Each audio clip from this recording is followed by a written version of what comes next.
Hello friends, एक बार फिर से आप सभी का स्वागत है आपके अपने YouTube चैनल गुरु आर्यभट्ट में। आज आप लोग के लिए स्पेशली लेके उपस्थित हुए हैं मैथ का द्विघात समीकरण, जो हमारे सारे कॉम्पिटिटिव एग्जामिनेशनों में इसे एक क्वेश्चन एकदम निश्चित होते ही होते हैं। तो आज हम आपसे इस द्विघात समीकरण के बारे में पहले बात करेंगे, द्विघात समीकरण की जानकारियों को पहले आपको बताएंगे और उस द्विघात समीकरण की जानकारी के आधार पर कुछ ऑब्जेक्टिव क्वेश्चनों को आपको इस पूरे वीडियो में करके भी बताएंगे। तो आइए इस वीडियो को स्टार्ट करेंगे, लेकिन उसके पहले यदि मेरे इस चैनल पर नए हैं तो प्लीज इस चैनल को सब्सक्राइब कर लें और बेल आइकन दबा दें। तो आइए शुरू करते हैं द्विघात समीकरण का आज ये सफर।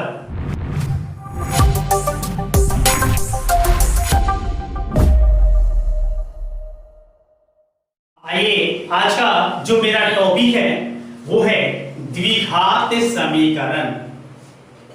द्विघात समीकरण, और ये द्विघात समीकरण हम बता दें आपको कि प्रत्येक एग्जामिनेशन में इसे क्वेश्चन जरूर पूछे जाते हैं। तो आइए आज इसे सीरीज को शुरू करेंगे और इसमें हम आपको मुख्य रूप से इसके जो बेसिक कॉन्सेप्ट होते हैं इससे पहले हम अवगत कराते हैं। तो आपको जानकारी दे दें कि कोई भी द्विघात समीकरण, जो द्विघात समीकरण होता है, ये कोई भी समीकरण जो इस प्रारूप का होता है, मतलब इसका जो रूप है, इसके फॉर्मेट जो होते हैं वे होते हैं ax² + bx + c = 0। अर्थात किसी भी द्विघात समीकरण, कोई भी अगर द्विघात समीकरण है तो उसका मिनिमम पावर 2 होना चाहिए, और यदि वह द्विघात समीकरण है तो उसका जो प्रारूप है, उसके जो फॉर्मेट है, उसका जो एक रूप होता है वो होता है ax² + bx + c = 0 के रूप में। एग्जांपल ले लेते हैं,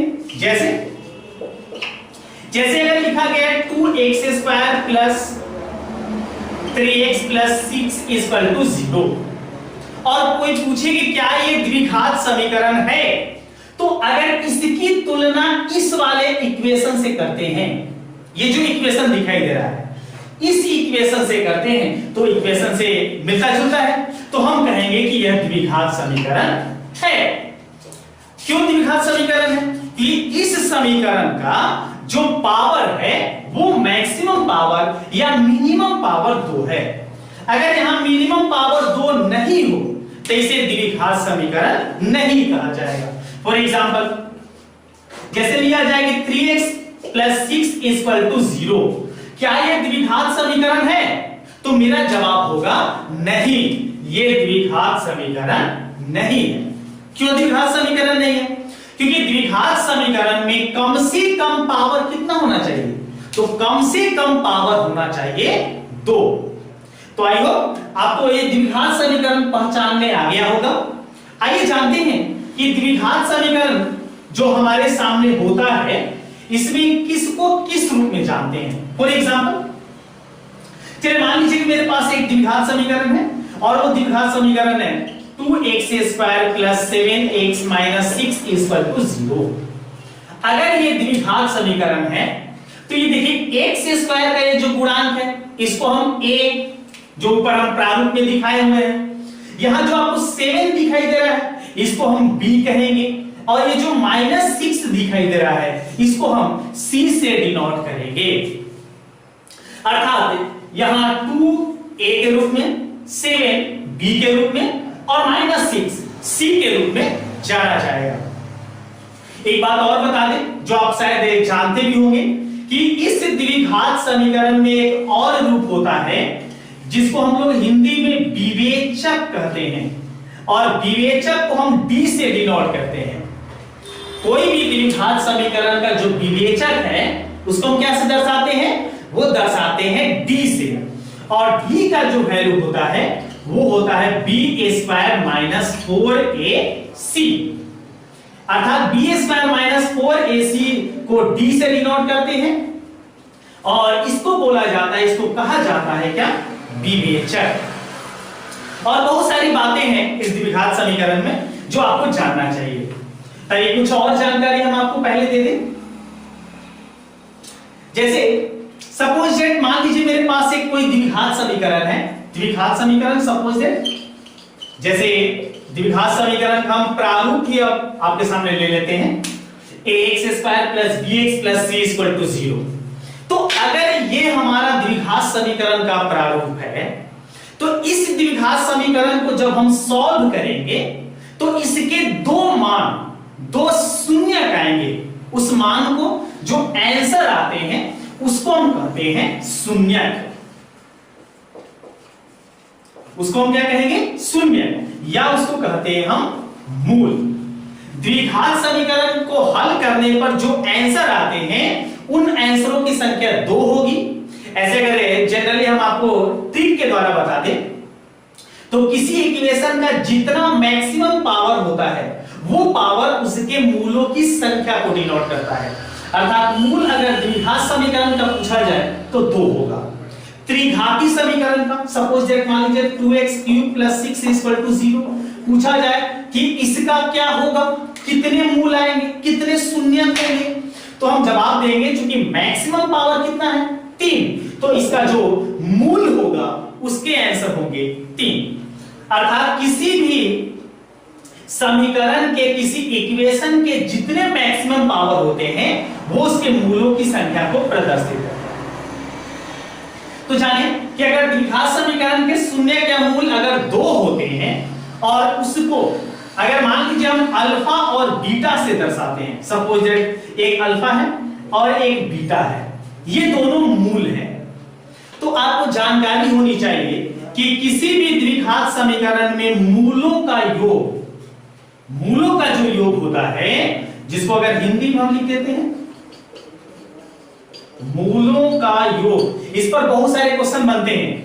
तो अल्फा प्लस बीटा का वैल्यू होता है -b/a। अल्फा प्लस बीटा का वैल्यू क्या होगा, -b/a।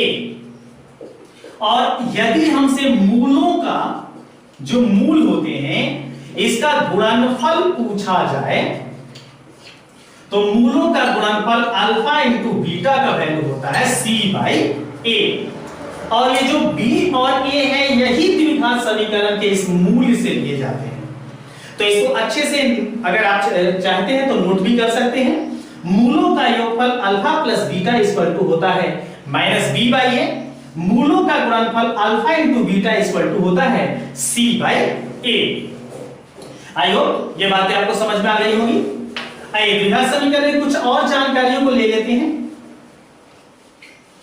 जैसे मान लीजिए कि मेरे पास द्विघात समीकरण है और उस द्विघात समीकरण के विवेचक, जिसको हम लोग अभी अभी d से डिनोट किए, और d का मान हम प्राप्त किए b² - 4ac से। ये आपको स्पष्ट रूप से d का मान पता है। और आपसे अगर कोई पूछ दे कि इसके मूलों के बारे में अस्तित्व बताइए कि मूलों की कैसी कैसी प्रकृति होगी, तो शॉर्ट में एक जानकारी बता दें। यदि d > 0 तो इसके मूल, जो मूल होते हैं वह वास्तविक और असमान होते हैं, वास्तविक और असमान होते हैं। इसी तरीके से अगर d का वैल्यू 0 के बराबर हो तो मूल जो होते हैं वह वास्तविक और समान होते हैं। और एक और कंडीशन इसमें लागू होता है, यदि d < 0 होता है, 0 से छोटा होता है d का मान, जो नेगेटिव वैल्यू आते हैं -1 -2 -5, माइनस में जो संख्याएं होंगी वो अगर d का वैल्यू आते हैं तो मूल वास्तविक नहीं होते हैं, जिसे हम अवास्तविक कहते हैं। तो ये द्विघात समीकरण में विवेचक से उनके मूलों के वास्तविक और अवास्तविक की पहचान की जाती है। तो इसे भी आप अगर कहीं नोट कर लेते हैं तो काफी बेहतर होता है। द्विघात समीकरण में एक और छोटी सी जानकारी है, वो भी हम आपको बता देते हैं। फिर कुछ ऑब्जेक्टिव क्वेश्चन भी हम आपको आज बताएंगे, जो इसी आधार पर, इसी कॉन्सेप्ट पर पूरी तरीके से होगा और आपको हर क्वेश्चन का जवाब देखते देखते पता चल जाएगा। तो आगे देखिए कैसे एक और घटना होती है। सपोज दैट कोई द्विघात समीकरण है ax² plus bx plus c equal to 0। ये मान लीजिए मेरे पास द्विघात समीकरण है और इस द्विघात समीकरण के दो मूल हमें पता है। सपोज दैट एक मूल है अल्फा और एक मूल है बीटा। तो इससे इसका ज्ञान कैसे होता है, द्विघात समीकरण से मूल कैसे बनाए जाते हैं, हम आपको ऑब्जेक्टिव क्वेश्चन में बताएंगे। दम चुटकी बजा के दम आसानी से इसको निकाल सकते हैं। लेकिन आपको यह जानना होगा यहां कि अगर ये द्विघात समीकरण के मूल पता हो और इस मूल से द्विघात समीकरण बनाना हो तो कैसे बनाते हैं। तो द्विघात समीकरण बनाने के एक छोटे से सूत्र होते हैं, फॉर्मूला होता है, और वो फॉर्मूला होता है a into x square minus alpha plus beta into x plus alpha into beta equal to 0। द्विघात समीकरण यदि हमें पता नहीं है, ये मान लीजिए हमें ज्ञात नहीं है, उसके मूल ज्ञात है अल्फा और बीटा, तो उसके इस मतलब इक्वेशन द्वारा उस द्विघात समीकरण को बना सकते हैं। जहां अल्फा और बीटा क्या है तो उसके मूल स्पष्ट करते हैं, अर्थात उस द्विघात समीकरण के मूल होते हैं। तो ये सूत्र काफी ज्यादा इंपॉर्टेंट है और कई सारे एग्जामिनेशनों में मूल देते हैं और उससे इक्वेशन पूछते हैं, उससे द्विघात समीकरण को बताइए वो कितना होगा। तो यही इक्वेशन आपको उसे बनाने में मदद मिलेगा। आई होप इस द्विघात समीकरण की लगभग सारी जानकारी हम बता चुके हैं। आइए अब हम आपको ले चलते हैं ऑब्जेक्टिव क्वेश्चनों के सीरीज में, और इस ऑब्जेक्टिव सीरीज में हम पहले कैसे क्वेश्चन आएंगे और इस द्विघात समीकरण से किस प्रकार क्वेश्चन आएंगे, आइए अब करते हैं ऑब्जेक्टिव क्वेश्चन। आइए ऑब्जेक्टिव क्वेश्चन को देखते हैं। तो आज इससे सीरीज में पहला जो ऑब्जेक्टिव क्वेश्चन है वो आपको स्क्रीन पर दिख रहा होगा। यदि द्विघात समीकरण px equal to 2x square plus 3x minus 4 equal to 0, एक द्विघात समीकरण दिया हुआ है 2x square plus 3x minus 4 equal to 0। देख सकते हैं द्विघात समीकरण जो अभी हम बात किए थे कि ax square plus bx plus c के फॉर्म में होता है, उस रूप में दिया हुआ है। बात आ रही है, ध्यान दीजिएगा। इसके शून्य अल्फा तथा बीटा हो तो अल्फा प्लस बीटा का मान होगा। देखिए काफी आसान क्वेश्चन पूछ दिया, अल्फा प्लस बीटा का मान पूछा है। तो थोड़ा देर पहले अभी जाने थे कि मूलों का योग अल्फा प्लस बीटा बराबर होता है, वो क्या होता है तो होता है माइनस बी बाई ए, बताए थे। अब यहां से अब स्पष्ट रूप से ए बी सी का चुनाव कर लेंगे।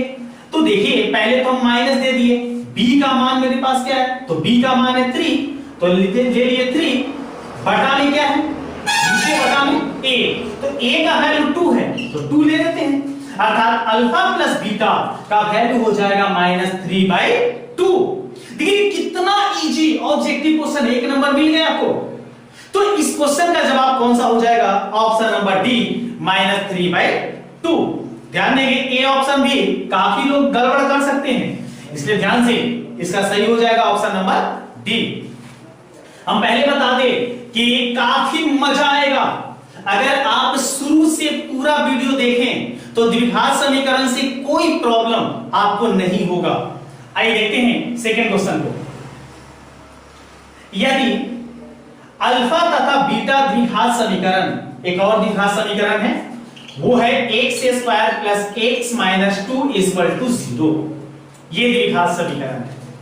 तो इस द्विघात समीकरण के मूल हो, फिर से वैसे ही क्वेश्चन है, अल्फा प्लस बीटा क्या है द्विघात समीकरण के मूल हैं। तो 1 बाई अल्फा हमें याद क्या करना है, 1 by alpha plus 1 by beta, हमसे पूछा गया 1 by alpha plus 1 by beta का वैल्यू का मान क्या होगा। आइए पता लगाते हैं, काफी आसान है। थोड़ा सा इसमें आप इसे सॉल्व कर लीजिए, पहले इसे एक बार जोड़ बना लीजिए। एलसीएम हो जाएगा अल्फा इंटू बीटा, भाग लाके अगर क्रॉस करते हैं तो ये आपका हो जाता है अल्फा प्लस बीटा। देखिए नीचे लिख लेते हैं यहां पर अल्फा प्लस बीटा। तो हम अल्फा प्लस बीटा को क्या है कहेंगे, मूलों का योग। तो मूलों का योग अल्फा प्लस बीटा बराबर होता है माइनस बी बाई ए। तो अब देखिए b के स्थान पर पहले तो माइनस बी दे दे, तो b के स्थान पर मेरे पास क्या है 1, और बटा में चूंकि a के स्थान पर है 1 और बटा में एक ना भी लिखे तो काम चलता है, ये बटा लिख लीजिए अल्फा इंटू बीटा। तो अल्फा इंटू बीटा का वैल्यू क्या बताया गया c बाई ए।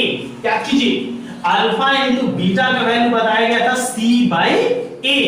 तो c देखिए क्या है -2, तो लिख दिया -2 और बटा में a, तो a का वैल्यू देखिए 1 है, तो 1 कहीं भी लिखे बटा में तो होता है, काम चल जाता है।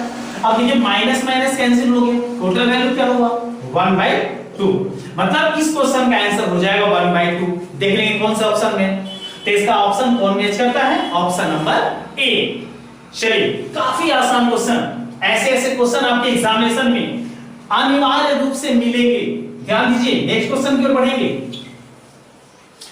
इस मैथ के सीरीज में आपको मजा आ रहा है, काफी मजा आएगा। आइए अगले क्वेश्चन को देखते हैं। किसी द्विघात समीकरण के विवेचक का मान 0 से बड़ा होने पर दोनों मूल होंगे। विवेचक याद कीजिए, विवेचक को हम लोग डी से डिनोट किए, और डी का मान बड़ा होने पर, ये कंडीशन अभी हम आपको लिखवाए थे कि डी का मान जब बड़ा होगा 0 से तो क्या होंगे, मूल वास्तविक और असमान होंगे, वास्तविक और भिन्न होंगे। मतलब इस क्वेश्चन का सही कौन सा हो जाएगा, ऑप्शन नंबर ए, वास्तविक और भिन्न। चलिए काफी आसान क्वेश्चन, बिल्कुल आसान। तीसरा, चौथा देख लेते हैं। द्विघात समीकरण, एक द्विघात समीकरण आ गया मेरे पास 3x² - 2x + 1/3 = 0। इसके विवेचक का मान होगा, विवेचक आपको बताना है इस क्वेश्चन में। तो आपको पता है विवेचक d का वैल्यू क्या होता है, ba² - 4ac। अब यहां से bac सब चुन लीजिए। b का वैल्यू देखिए -2 है, -2 का स्क्वायर -4, a और c, a का वैल्यू 3, c का वैल्यू 1/3, 3 से लेके 3 कैंसिल कर दिए, ये बगल में यहां लिख देते हैं। अगर -2 का स्क्वायर करेंगे तो 4 होगा, और माइनस भी यहां पर 4 और 1 में क्रॉस करेंगे तो -4 होगा। मतलब वैल्यू कितना आ गया 0। देख लें कौन सा ऑप्शन मैच करता है, अर्थात इसका भी ऑप्शन मैच किया, option number A 0। I hope आपको काफी अच्छे समझ में आ रहा होगा, और इस तरीके से विवेचक निकालते हैं। आइए अगले क्वेश्चन को देखा जाए। अगला क्वेश्चन क्या नया लाता है, देखते हैं। निम्नलिखित में से कौन द्विघात समीकरण है। आपके सामने 4 ऑप्शन है, तो अगर आप इसे ऑप्शन के द्वारा बनाएं तो ज्यादा बेहतर होगा। चुनिए, पहला है 4x + 6 = 0। क्या ये द्विघात है, अभी बात किए थे। द्विघात समीकरण किसको बोलते हैं, जिसका मैक्सिमम या मिनिमम पावर 2 होता है। तो क्या इसका पावर 2 है, नहीं, तो ये द्विघात समीकरण नहीं होगा, अर्थात फर्स्ट द्विघात समीकरण नहीं है। सेकंड को देख लेंगे। सेकंड है x² - bx + c = 0। ध्यान से देखिए, क्या इसका मैक्सिमम या मिनिमम पावर 2 है, हां तो होगा द्विघात समीकरण, अर्थात यही इसका सही हो जाएगा। C और D देखेंगे भी नहीं, अर्थात पांचवा का कौन सा सही हो गया, option number B, x² - bx + c = 0। चलिए काफी आनंद आ रहा है हम लोग को। 6 नंबर देखते हैं। 6 नंबर है द्विघात समीकरण x² + x - 1 = 0। x² plus x minus 1 equal to 0। इसके मूलों की प्रकृति होगी। इसके मूल कैसे होंगे? तो किसी भी द्विघात समीकरण का अगर मूलों के बारे में बताना हो तो पहले उसका विवेचक निकालना होता है। पहले आप इसका विवेचक निकालिए, अर्थात डी का वैल्यू हम लोग जाने, D square minus 4ac value रख देंगे, b का वैल्यू 1 का स्क्वायर माइनस 4ac, a का वैल्यू 1, c का वैल्यू -1। सॉल्व कर लेते हैं। 1 का स्क्वायर 1 हुआ, क्रॉस करेंगे तो माइनस माइनस ये प्लस हो गया और यहां से क्रॉस पूरा कर लेते हैं 4 होता है, दोनों जोड़ लेंगे 5, अर्थात d का वैल्यू आ गया 5। तो अब यहां तुलना कीजिए कि d का जो वैल्यू है, ये जो d है क्या 0 से बड़ा है, छोटा है या बराबर है? तो सबको बताया गया d का मान 0 से बड़ा है, 0 से तो 5 बड़ा ही होता है। तो जब 0 से बड़ा है तो याद कीजिए इस कंडीशन में मूल कैसे होते हैं? तो मूल होते हैं वास्तविक और असमान, अर्थात इसका सही हो जाएगा छठा का ऑप्शन नंबर ए, वास्तविक और असमान। चलिए नेक्स्ट क्वेश्चन को देखा जाए। नेक्स्ट क्वेश्चन कैसा होता है? नेक्स्ट क्वेश्चन है निम्नलिखित में कौन द्विघात समीकरण नहीं है? आपको बताना है कौन सा नहीं है। अभी हम पीछे वाले 5 नंबर में बताए थे कौन है, इसमें पूछा गया कौन नहीं है। तो हम आपको ये होमवर्क देते हैं, आप इसे कमेंट बॉक्स में जाके इसका जरूर जवाब बताइए, ए बी सी जरूर कमेंट बॉक्स में अपना जवाब लिखें, ए सही, बी सही, सी या डी सही। आपको इस क्वेश्चन का आंसर खुद देना है। बढ़ते हैं नेक्स्ट क्वेश्चन की ओर। 8 नंबर, द्विघात समीकरण x² minus 5x plus 4, x² minus 5x plus 4 equal to 0।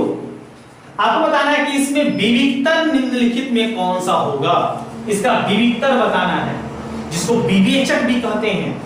तो विवेचक याद कीजिए, b से दर्शाएं, b इक्वल टू क्या होता है, सबको याद है, b² माइनस 4ac वैल्यू रख देंगे, b का वैल्यू -5, इसका स्क्वायर कर लेंगे, माइनस 4ac, तो 4a का वैल्यू 1, c का वैल्यू 4। सॉल्व कर लेते हैं। -5 का स्क्वायर करेंगे 25, माइनस क्रॉस करेंगे तो ये आ जाएगा 16। 25 में से 16 घटाएंगे तो 9 बचेगा। तो अब सोचिए कि कौन से ऑप्शन में 9 दिया हुआ है, तो 8वां का ऑप्शन सी में दिया हुआ है 9, मतलब इस क्वेश्चन का सही कौन सा हो जाएगा, ऑप्शन नंबर सी। चलिए आगे बढ़ते हैं, अगले क्वेश्चन को देखा जाए। वो क्या है? 9 नंबर, निम्नलिखित में से 4 minus 1/2 x², 4 minus 1/2 x² equal to 0, इसका शून्यक है। शून्यक अर्थात जिसको मूल भी कहते हैं, मूल बताना है कौन सा है। तो अगर आपको ऐसे क्वेश्चन को सॉल्व करना है एकदम इजी है, आप जनरल तरीके सॉल्व कर लीजिए। 4 को पहले आरएस में भेजिए तो -1/2 x² equal to -4, minus minus cancel, 1/2 को आरएस में भेजेंगे तो 2 से 4 में क्रॉस हो जाएगा, तो x² का वैल्यू हो जाएगा, ये टोटल हो गया 1। क्या लिख देते हैं? तो x का वैल्यू अगर निकालना हमें तो स्क्वायर भेज दिए तो ±√8 हो गया। जबकि आप देखें इस ऑप्शन में तो ऐसा कोई भी ऑप्शन नहीं है। अगर यहां से एक लाइन सॉल्व करते हैं और इस 8 का वर्गमूल निकालते हैं तो मिलता है ±2√2, 2√2। तो ऐसा ऑप्शन देखने को मिल जाता है इस क्वेश्चन के ए ऑप्शन में, अर्थात 9वां का कौन सा सही होगा, ऑप्शन नंबर ए। याद रखें अगर ये प्लस माइनस नहीं दिया है और दूसरे क्वेश्चन में प्लस माइनस दिया है तो ये सटीक आंसर होगा, लेकिन यहां क्या है कि ऐसा कोई ऑप्शन मिल ही नहीं रहा है, तो इसलिए हमारा सही कौन सा हो जाएगा, option number A. Next question देखते हैं 10 नंबर में, और ये आज का इस सीरीज का इस द्विघात समीकरण का अंतिम क्वेश्चन होगा। आइए देखते हैं ये क्वेश्चन कैसा है। निम्नलिखित समुच्चयों में किसमें द्विघात समीकरण x² - 5 = 0 के मूल होंगे? आपसे पूछा गया है x² माइनस 5 इक्वल टू 0। इसके मूल जो आएंगे, इसका जो शून्यक आएगा वो कैसा होगा, ये आपसे पूछा गया है। सॉल्व कीजिए। अगर आप इसे सॉल्व करते हैं, x² 5 को RHS में भेजिए तो ये इस तरह से प्लस हो जाता है। अब x का वैल्यू निकाल लीजिए, a स्क्वायर को भेजेंगे तो प्लस माइनस रूट में चेंज होता है, तो √5। अब 5 का वर्गमूल तो निकलेगा नहीं, तो यही इस तरीके से आंसर हो गया। तो अब सोचिए कि √5 है क्या, कैसी संख्या है, क्योंकि ऑप्शन जो दिए हैं उसमें ये आंसर नहीं दिया है। आपसे ऑप्शन हिंदी में पूछा गया है, जिसमें दिया गया पूर्णांक संख्या। पूर्णांक संख्या तो है नहीं, रूट की संख्या पूर्णांक नहीं होती है। परिमेय संख्या, ध्यान से देखिए, रूट की संख्या जिसका वर्गमूल नहीं निकल पाता है वो परिमेय भी नहीं होती है। सी में दिया है अपरिमेय संख्या, तो ध्यान से देखिए, तो यह परिमेय संख्या है, मतलब इसका सही हो जाएगा ऑप्शन नंबर सी, अर्थात 10 का कौन सा सही हुआ, ऑप्शन नंबर सी। तो आई होप ये वीडियो काफी आप लोग के लिए अच्छा लगा होगा, आपको पसंद आया होगा। अगर पसंद आया तो एक लाइक जरूर कीजिए, और मिलते हैं अगले वीडियो में द्विघात समीकरण के कुछ अच्छे टॉपिक और अन्य टॉपिक को लेकर। तब तक के लिए धन्यवाद।